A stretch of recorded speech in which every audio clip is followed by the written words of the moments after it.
6 months from now, you could be running a 5K, booking that dream trip, or seeing thicker, fuller hair every time you look in the mirror. Through Hers, you can get dermatologist-trusted, clinically proven prescriptions with ingredients that go beyond what over-the-counter products offer. Whether you prefer oral or topical treatments, Hers has you covered. Getting started is simple.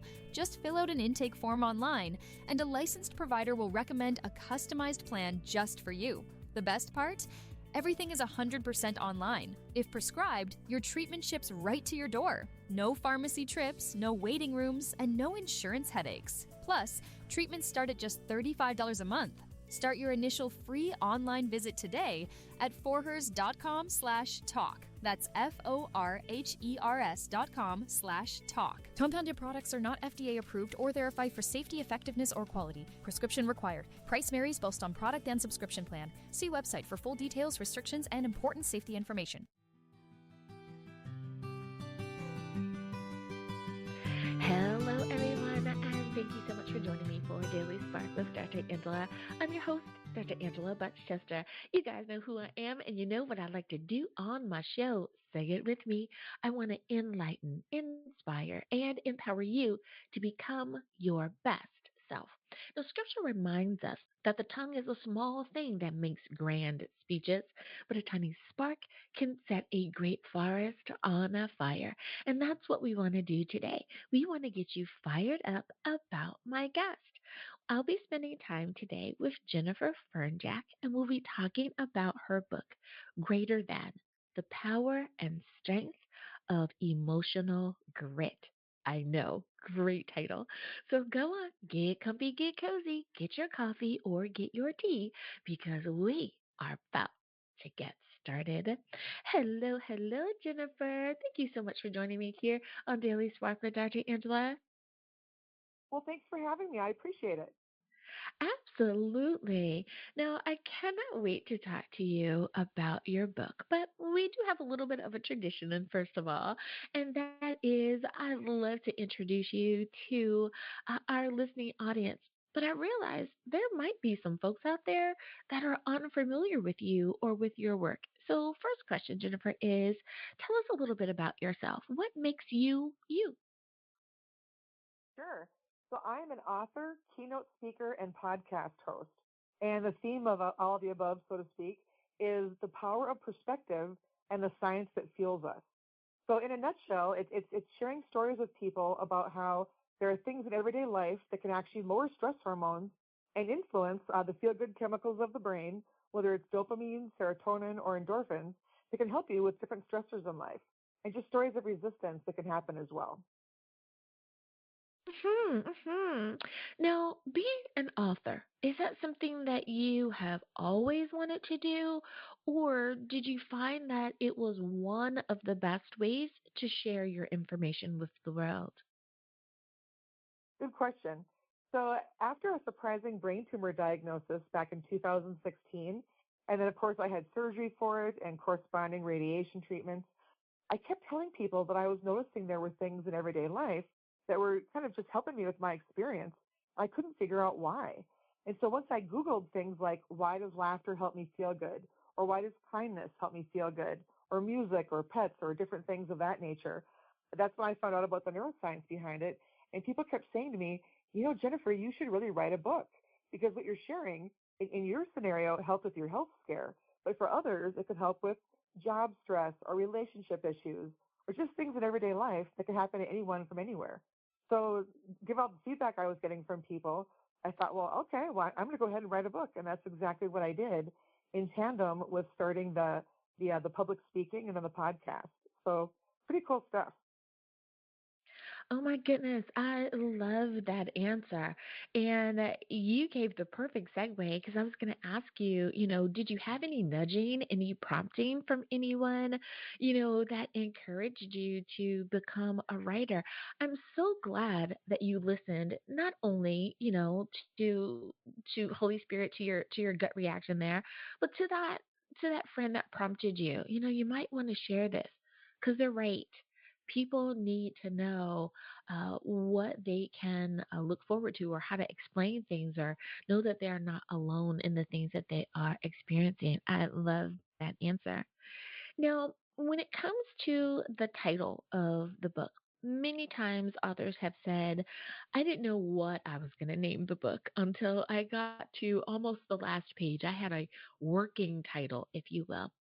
How did the title for your book come about? Did it come to you first? Did it develop out of your writings? What's your story there? So it developed out of the writings, but it was also in part inspired by an experience that I had at my church. I was given an opportunity to get on stage, probably about maybe a month or so after my radiation treatments ended, and I was told that I could have the pulpit for 7 minutes and get up there and share with people my experience and just how I got through it and what helped along the way. And people would say to me ahead of time, well, Jen, at this point, you haven't done much public speaking, and your sanctuary seats about 1,000 people times 4 services. Aren't you going to be nervous? And I would say, well, yeah. And then people would say, well, then how are you going to get through that?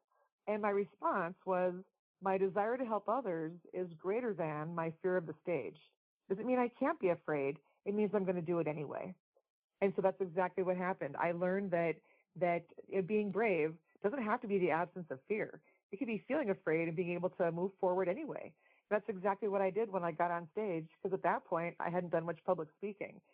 So I realized that that mindset could apply to anything in life, whether it's someone who's perhaps going through a divorce, and maybe it's that their love for their children has to be greater than their, disdain for what's going on with their ex, which is why they can go to concerts at high schools or different things where they know their ex is going to be, because out of love for their children. So it's anything in life where you can figure out how to move forward and know that you can cut yourself some slack, because there are going to be some times when you're feeling afraid.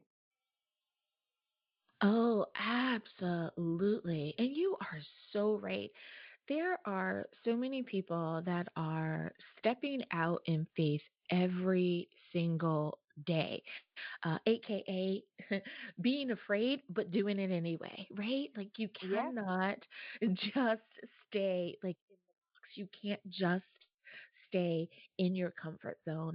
We have to kind of dig deep and find that courage to move out and to speak up for in those times that we need to. I'm so glad that you mentioned that.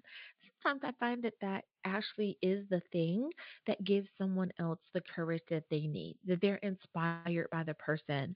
Like there's no way I could have gotten up there for one service. You said there were more than two services. Like, how could you do that? Yes. So if you are able to do, then so many people can. I realize not everyone's like me. I have no problem doing public speaking.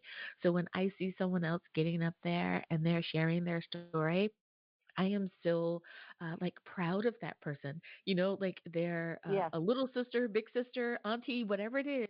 Like you go, good job. Know that it really can be I hard for I some agree. people. Yeah. Now, Mhm. when it comes to the proper way to read your book, well, let me back up just a little. For some folks, when they're writing a book, there's a particular group of people that they're writing for, and I try to ask it the same way of everyone, and that is your book appropriate for someone who is as young as high school, like a 16, 17-year-old young person? Or do you think maybe college age, a little bit older, do they need a little bit more life experience to be able to follow the storyline? It's actually good for anyone, and I say that because what one person finds stressful, say for example in high school nowadays, might be a little bit different than when I was in school, but it's still something that's stressful. So for example, back when I was in high school years ago, there was no World Wide Web. And I know I'm dating myself here, but there was no Google or social media or things like that. But nowadays, because those things exist, it's very easy for people to go on social media or to Google people's names and assume that, oh, well, so-and-so's life must be perfect because look at all these pictures that they have of their beautiful home or of the trip they just took someplace warm or whatever it is. They're all positive things. But that's because people aren't going to post things that are negative necessarily with pictures or stories they're sharing. So it's all too easy to kind of get self-conscious and think, okay, well, I'm the only kid who's experiencing something different. So that might be stressful for them now, but it wasn't stressful for me when I was in school. However, if someone was to read my book and go, wow, you know what? When I am having that stressful time from whether it's a social media post that's making me kind of envious, or perhaps they didn't make a sporting team they wanted to based on the tryouts, they could read my book and go, huh, you know what? I didn't know that laughter can actually lower stress hormones. Or I didn't know that there's science behind not only if someone does something nice for me and feeling good about it, but if I do something nice for somebody else, I can get what's called a helper's high. So if I offer to perhaps take out my neighbor's trash or shovel their driveway unannounced and don't do it, like, and do it anonymously, you actually can lower stress hormones by doing that. And that helper's high is the feel good chemicals of the brain. It's how we're designed. And the same thing can be said for older people as well who may read the book. Maybe they have certain responsibilities at work or certain responsibilities from being a homeowner, or maybe they're a caregiver. I know with caregivers, people oftentimes don't realize that there are things called compassion fatigue or emotional labor that can be stressors for people. But again, in the book, they can learn about things to address those items regardless of who they are or where they're from. Oh, I love that. And I'm glad that you mentioned what it's called, right? That you didn't just kind of gloss over it or not let people know that that is a real thing. That when we help others, we really and truly do feel better because we have helped. And I think you're right. Our young adults, our students nowadays are totally experiencing school from a different point of view than any of us have. And I like to remind people of that as well, that boy, when they go to school, it is a totally different place than what we have experienced. They have drills that we didn't have. We're not going to say that on air, but Yes. they have drills that we didn't have. Like, and if we think about it, the first time we heard that, everyone went, "What? What is that?" So the fact that Hmm. our children, our young adults included, are doing things or having to experience life with a little bit more stress and strain than we had, I think any resource, any tool that is available should definitely be utilized. So thank you for being mindful and including those things to let them know that that really and truly Sure. is making a difference. Now, when it comes to the proper way to read your book, I believe that authors present the book in a way in which it should be read, like chapter one before two, section one before section two. However, I do know that sometimes you can do what I call reader's choice. Open the book and start anywhere. Does it matter how the reader consumes your information? Should they start with page one, or is it more of a reader's choice? Good question. My brain tumor scare, as I alluded to, is what inspired the book, but it's more of an underlying story or a backstory. It's not the primary focus. So with each chapter, there's a certain theme. So one chapter might be just about music and how it can affect you physically, and that chapter is going to have stories in it, whether it's stories of resilience and how music helped people that were experienced by people I met on airplanes, or stories from people I met through work, or it could be stories from me. But my music chapter is solely about music. Another chapter might just be about the power of perspective, or perhaps the power of kindness or gratitude. So yeah, someone could easily just pick up the book and go to any given chapter and feel right at home. You don't have to start from the very beginning. I love it. I love it. Well, Jennifer, it is time for us to go to break. But before we do, I want to remind everyone that, of course, your book is available on Amazon or wherever books are sold. But if someone wants to reach out to you, how can we find you online? So you could go to my jenniferfernjack.com website, or if you're on Facebook, I could be found either under Jennifer Fernjack or Emotional Grit. Otherwise, on YouTube, my YouTube channel is Emotional Grit as well. I love it. Alrighty, everyone. Now you know where you can get a copy of the book and how to stay in connection with Jennifer. We'll be back right after this.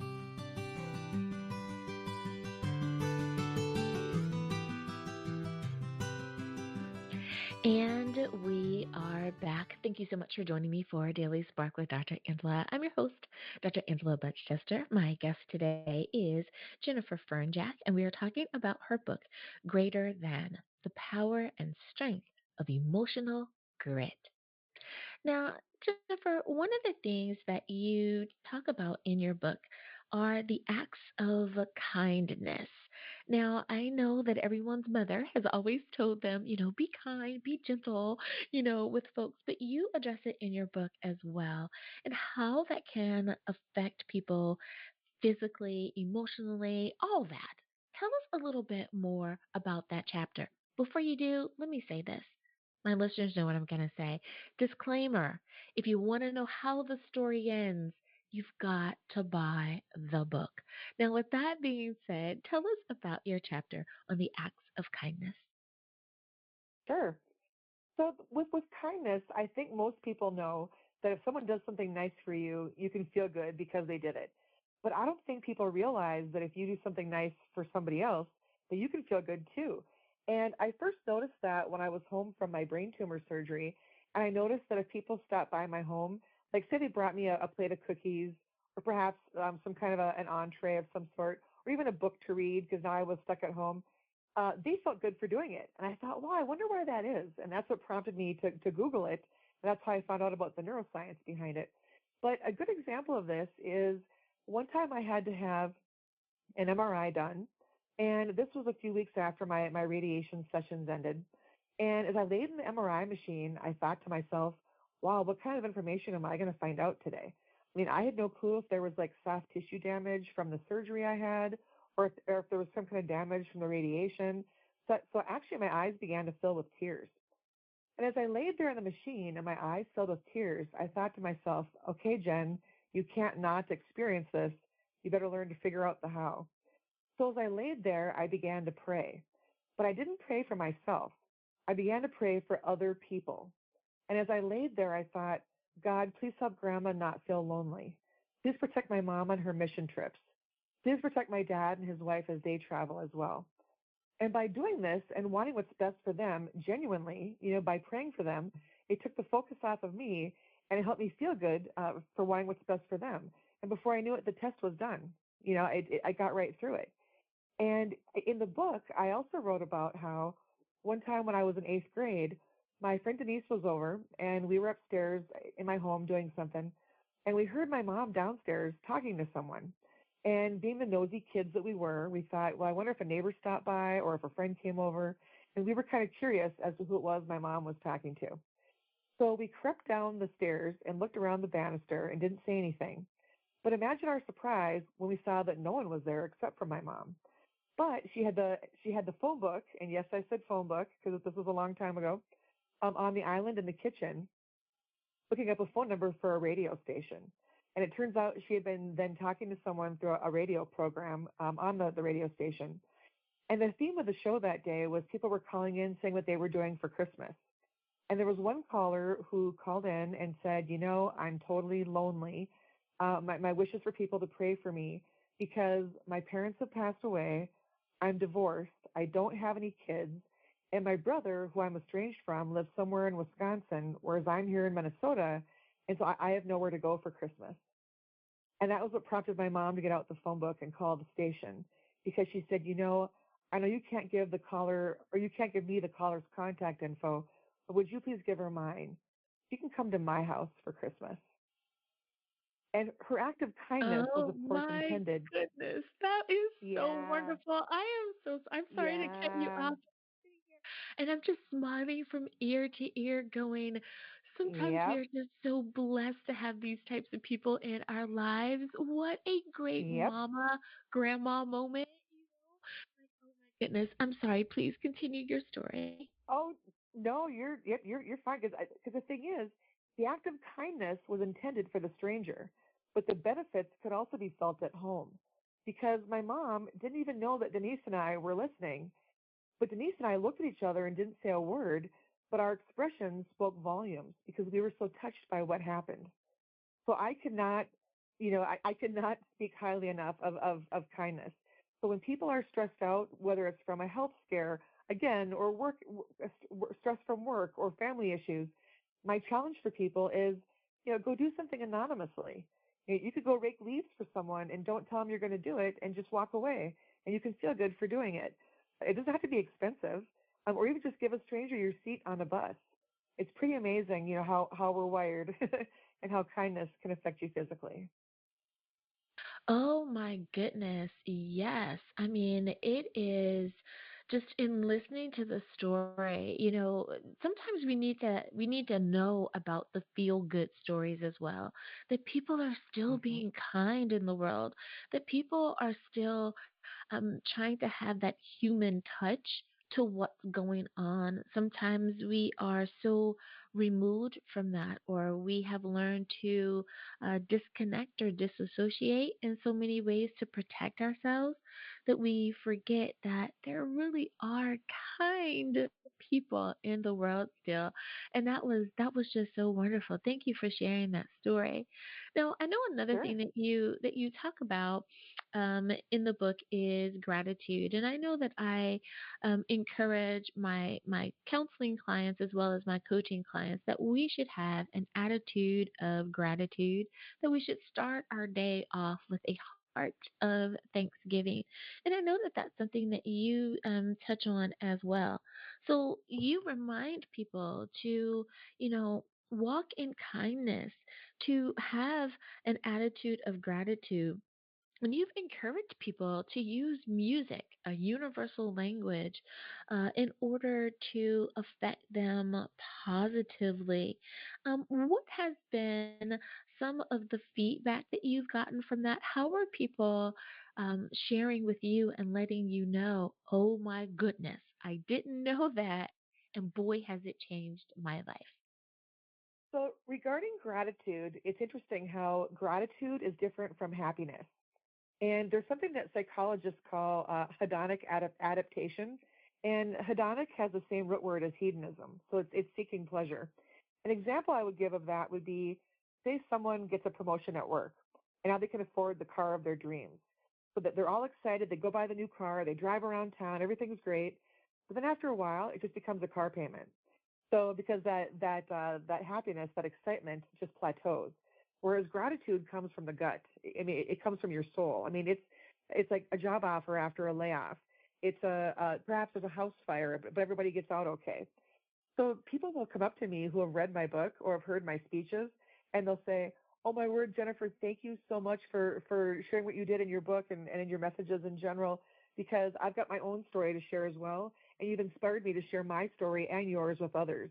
So it's really amazing. And I know that this is going to sound crazy, but when I got my diagnosis of my brain tumor, it was over the phone. I honestly, I never even had a headache, so I had no clue I even had a brain tumor. I just went in for an eye appointment, and my eye doctor said, you didn't do as well on a peripheral vision exam for the second year in a row. I want you to have an MRI. I think something's going on. And then a specialist said the same thing, and that's where I had the MRI and got the news. So I get the news over the phone, and I live by myself. And so imagine, being told your life's going to possibly change for forever. So over the phone with the eye specialist, when I'm getting the results, I treated it kind of like a business conversation. I took notes, asked questions, all that kind of stuff. But then the emotion hit me when I got off the phone. And I literally laid in a little ball on my living room or my bedroom floor as I was crying. But after about 10 minutes or so, I thought, you know what? I thought, I can't let this consume me. Actually, I won't let it consume me.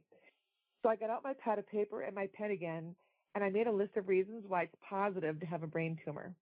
And by flipping the script and actually making a list of reasons where I was expressing gratitude for having the brain tumor, it honestly affected me physically. But at the time, I didn't understand the science behind it. So with this list that I made, and this is why I got on stage at my church, was to share the reasons why, in my mind, positive to have a brain tumor has really inspired people. And they'd come up to me afterwards and thank me for it. So, for example, at the top of my list with my brain tumor, it was, maybe I'll need a hot single doctor.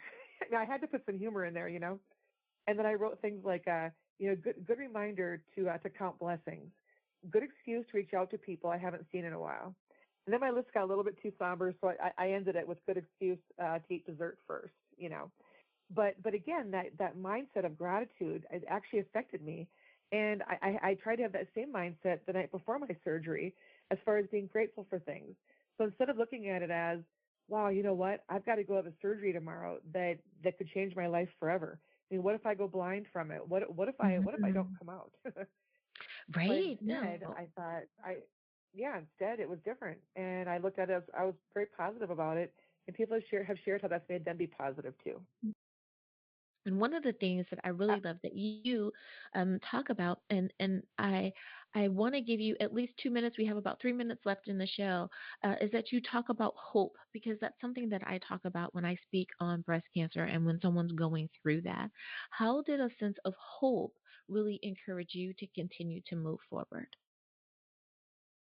it affected me every day. Having a sense of hope, it inspires you to persevere. It inspires you to move forward, whether that's adapting to a new normal or trying to seek something new. And there was a stranger I met on an airplane who told me that he served as a medic in Vietnam during the war, and he heard stories from other people who were medics about how if they had soldiers who were dying in their arms, and they could tell that their vital signs were not good. Once those soldiers heard the sounds of the helicopters coming to save them, the medics could tell a difference in their vital signs. Hope can affect you physically. And learning that, I purposely sought hope when there's a time of need. Really amazing thing. Oh, absolutely. And as you were saying that, I was just imagining, like, we've all heard a helicopter fly, over our homes or our place of work, and just hearing that, but knowing, like, that's for me. They're coming for me. Oh, I Yep, have a chance. It's like, hold on, buddy. Hold on. So I exactly. definitely can see, the difference that that would make, that there is a hope. Jeremiah 29:11 was my life verse before my breast cancer bout there, but it has continued to inspire me and keep me going. And so I know that scripture talks about having a hope for the future, and you are so right. If no one understands anything else, there's nothing like the power of hope and having a faith that can get you through the all that life throws at you. I tell you, Jennifer Yes. Fernjack, I have so enjoyed my conversation with you. I love people that are able to take their messiness of life and turn it into a message that encourages others. And you are that shining light that is out there encouraging others to don't let it stop you, but to keep moving forward. Thank you so much for coming on and sharing your story with us today. Thanks for having me, Dr. Angela. I appreciate it. Of course. Now, we know that your book, Greater Than the Power of Strength and Emotional Grit, is available on Amazon and wherever books are sold. But if someone wants to reach out to you personally, maybe they want to share their story with you or invite you to share your story with their group, what is the best way for them to do that? So they can reach out to me on my website, which is jenniferfernjack.com, or on Facebook at Jennifer Fernjack or Emotional Grit. Otherwise, on YouTube, my YouTube channel is Emotional Grit as well. So thank you. I love it. Thank you again for being a guest on Daily Spark with Dr. Angela. The pleasure's mine. Thank you. And listeners, thank you for spending some time with us here today as well. You could have been anywhere, but you chose to spend it with us, and I thank you for doing so. As always, may the Lord continue to shine his face upon you. May you receive his grace and his mercy in all that you do. Until next time, everyone, remember that you are blessed in the Lord. Have a great day, everyone. Bye bye.